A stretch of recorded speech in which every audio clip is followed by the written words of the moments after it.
The original Twilight Zone TV show is still one of the best and most influential shows I've ever seen. It was so far ahead of its time with its concepts, themes, and its style of storytelling. The first season of the show will never be topped by anything like it. So many memorable and iconic episodes to talk about, but there are three that in my opinion stand out even more. These three episodes have ideas and stories that still haven't stopped being told by modern movies and TV shows. These stories were so far ahead of their time that they're still relevant today, and they make for the most fascinating episodes of the show. These are the three most influential episodes of The Twilight Zone. I should give a mention to the episode featuring the first ever killer doll called Living Doll, and an episode called Little Girl Lost that definitely inspired parts of Stranger Things Season 1, because these are absolutely some of the most influential episodes of the show. There are also iconic ones like Eye of the Beholder, Nightmare at 20,000 Feet, and The Monsters Are Due on Maple Street that are some of the show's best all around. But I want to get into the themes that this show used way back then that somehow have never faded away and are still incredibly relevant. And I'm going to explore more recent films and shows that are still using those ideas and being inspired by the Twilight Zone. The three most timeless stories, in a way. The first of the three is titled A World of Difference. The concept of this episode is that a man finds that the life he thinks he's been living is actually a made-up TV show. That might sound familiar, because that is the plot of the popular 90s film The Truman Show, but the Twilight Zone did it first. In this episode, Arthur Curtis is living his life at work and planning for vacation until he hears the director say, "Cut." Suddenly, Arthur's world isn't real. His family and his job don't exist, and his real name is Gerald Reagan. The episode is from his perspective, so we feel bad for him when everyone else is telling him that his life doesn't exist, but it's also possible that he's an unreliable narrator, so there are multiple ways to look at it. It's one of the most fascinating episodes of the entire show in my opinion. Arthur is so confident that he had a different life and it can't just be a character, but all the evidence shows that it was made up. By the end, he does manage to get back into the other reality inside the film, but which is the real world? The answer to that question is more obvious in The Truman Show. From the beginning, Truman was a victim of this TV company's scheme to use his entire life for entertainment. He was never part of the real world, and he doesn't know anything else. But then more suspicious things happen that point toward his life being faked. His wife seems to be advertising to the air. He overhears people talking about where he's going, and traveling is impossible. Throughout the movie, Truman goes on a quest to find the truth. Why does his life feel fake? Why can't he go anywhere? Is there anything else out there? And he eventually finds the edge of the bubble that is his world, and he chooses to accept whatever the real world will bring, and he escapes the fantasy that his whole life was up to that point. This movie is an all-around masterpiece. It really is one of my favorites, and it's Jim Carrey's best role of all time in my opinion. And who knows if it would even exist without the original Twilight Zone episode laying the groundwork for that concept.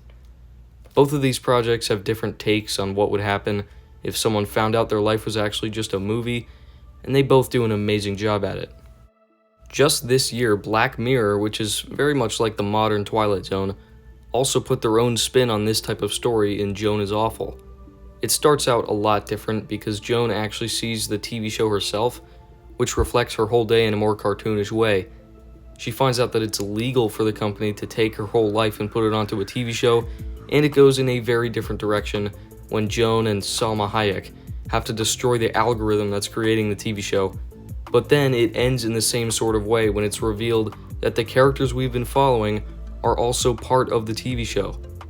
I absolutely loved this episode. It was made more to be extremely meta and to be funny than to add to the Truman Show idea, but I think it connects to these other stories in a fascinating way. Now let's backtrack to the Twilight Zone episode. Like I said, there's another way to view this story. It's told from Arthur Curtis's perspective, but if the starting point is Gerald Reagan, we have a much different story to explore. We can see that his life as Jerry wouldn't be very enjoyable. He owes a lot of money, he's split up with his wife, and he's been worked too hard. It makes us think that he was so tired of being Gerald Reagan that he escaped into the simpler life of the character he was playing, Arthur Curtis. He wanted a different life so badly that he thought he was the character. He escaped into the fantasy. So while Truman wanted to escape the TV show and find the real world, Gerald wanted to escape the real world and live in the fantasy. This theme of choosing between the real world and the fantasy can also be connected to the new Barbie movie, and of course The Matrix. Barbie, Neo, and Truman all chose to see the truth and live in the real world even if it is tougher, while Gerald couldn't handle the issues of real life any longer. I just find it interesting how all of these great films explore this concept, while the Twilight Zone did it all the way back in '59. Whether or not it directly inspired these films, it was insanely far ahead of its time, and I don't think its influence can be denied. This idea of escaping the real world to live in a fantasy also leads into episode number 2 that I want to talk about, called A Stop at Willoughby. This episode is actually pretty similar to A World of Difference in some ways, just in a different order. This one starts showing how tiring Gart's life is. His boss overworks him and his wife expects him to be more competitive, but he's not made for that. Just like Gerald, he was so fed up and done with his stressful life that seeing Willoughby felt like a needed escape. Willoughby appears as a stress-free, simple, enjoyable life, a place where a man can live his life full measure. The first few times, Gart doesn't get off the train in time and he wakes up back on his way home or to work, which keeps building up and getting worse. So the third time that Willoughby appears, he takes his chance and gets off the train. The simple life of the past appealed to him so much more than what he was living in that he left everything to start a new life in Willoughby. Whether it was real or not, it gave him an escape from his harsh reality. What makes this story that much more interesting is how the escape is in the form of going to the past. When Gart is explaining Willoughby, he says, "I've never seen such serenity. It was the way people must have lived 100 years ago." This idea of wishing you had lived in a past time period is still so relevant today, and I'm surprised that it was a thing even back when this show was starting. But it's a repeating cycle. People today wish they were in the 80s, people in the 80s wish they were in the 50s, people in the 50s wish they were in the 1880s. Or at least Gart Williams in this episode did. No matter the era, people will always look to the past and think that it was so much better back then, when that really isn't true. If that concept makes you think of something else, then you might have seen the movie Midnight in Paris. Midnight in Paris is a great commentary on how people always romanticize the past instead of living in the present. Much like Willoughby, 1920s Paris shows up to the main character Gil many times, seemingly by magic. He finds it more fascinating and enjoyable than his life in the 2010s. But then he meets a woman from the 1920s named Adriana, and she doesn't think the 20s are all that great. She wished she lived 30 years before then. Eventually, Gil and her find their way back to the 1890s or so, and Adriana loves it there as much as Gil loves it in the 1920s. I was trying to escape my present the same way you're trying to escape yours, to a golden age. Surely you don't think the 20s are a golden age? He can understand her desire to live in a different era, but at the same time doesn't understand why she doesn't appreciate the greatness of the 20s. A quote that sums this theme up perfectly from this film is said by the character Paul. He says this in a very annoying and pretentious way, but it's still an interesting quote. "Nostalgia is denial of the painful present. The name for this is golden age thinking, the erroneous notion that a different time period is better than the one one's living in. It's a flaw in the romantic imagination of those people who find it difficult to cope with the present." I think that line captures how so many people think today, and the main idea of Midnight in Paris as well as A Stop at Willoughby. Gart couldn't cope with the present he was living in, so he chose the life in the past. Supposedly he found peace in Willoughby, which is interesting to think about, but Midnight in Paris took that idea and showed the flaw in thinking that living in the past would solve all your problems. The truth is that no era is without its problems, and there will always be something more to wish for. There's also another Twilight Zone episode that explores the flaws in living in the past, called Walking Distance. In this episode, Martin Sloan takes a walk to his childhood town to remember the good times, but he stumbles into the past during his childhood. He meets himself when he was a kid, and he messes things up. The episode shows another way that living in the past can be damaging, whether it's having nostalgia for a different time period, or your own childhood, these episodes show that it might not be a great thing to try and escape into these things, so maybe it's best to move forward. A stop at Willoughby also reminds me of the ending of the newest Indiana Jones film, Dial of Destiny. Yes, they go back in time to the Battle of Syracuse University or something. Indy wants to stay in the past because he's a historian and he likes history stuff. It's just like Gart wanting to stay in the past, except the new girl denies Indy the choice and knocks him out to take him back to the present. It's honestly so bad. There's nothing about why it wouldn't be right for Indy to stay in the past. It's just that he doesn't get a say, and he's forced to come back to his new miserable life in the present.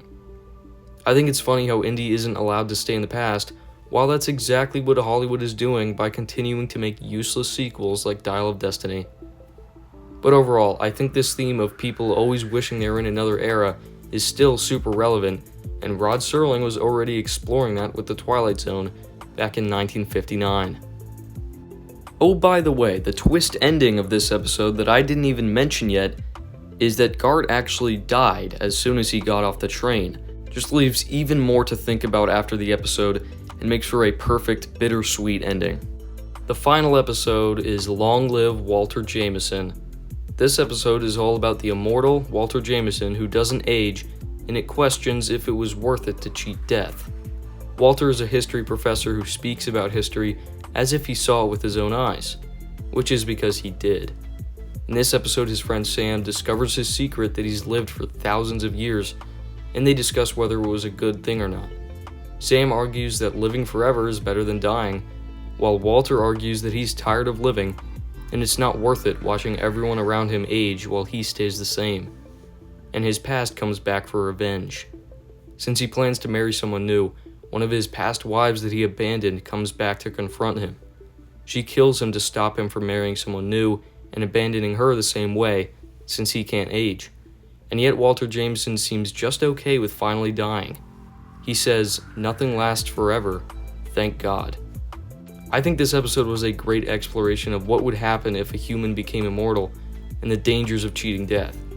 It also reminds me of a lot of other more recent things in pop culture. Firstly, the sci-fi TV show Doctor Who. A scene from the first ever episode of the revival show is shockingly similar to a scene in this, where there are a few photographs from the distant past with the Doctor in the background, and just like Walter Jameson, he never appears to age. Doctor Who has plenty of other comparisons as well.